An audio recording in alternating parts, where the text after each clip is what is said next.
Hi guys, Sarah K here, and welcome to Sarah K Travels. If you're new, thanks for stopping by and hit that lovely red subscribe button. You're glad that you did.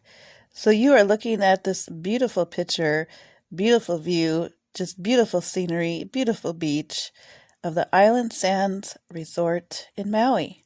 We stayed here on my first trip, and by far this is one of our favorite places to stay while visiting the island of Maui. This is the condo unit number 607, and this is located in the Maalaia Bay area, and it's a little north of Kihei. I can never pronounce that correctly, but you guys check it out, unit 607, if you're ever interested.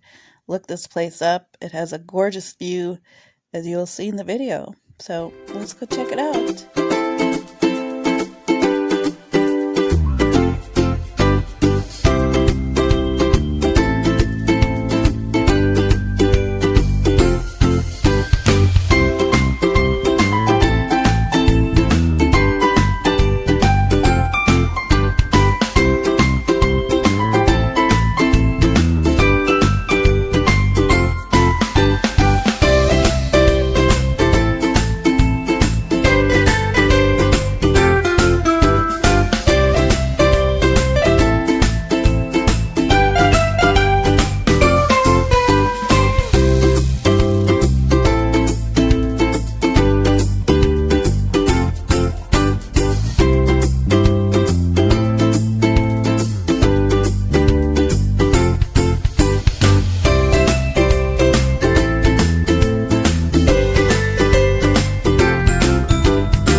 guys, that was it. That was the Island Sands Resort, Unit 607, Condo 607. And here's a map where it is located. Like I said, it's in the bay. You guys check it out. It is one of our favorite places. So I hope you enjoyed it. And until next time, peace out and safe travels.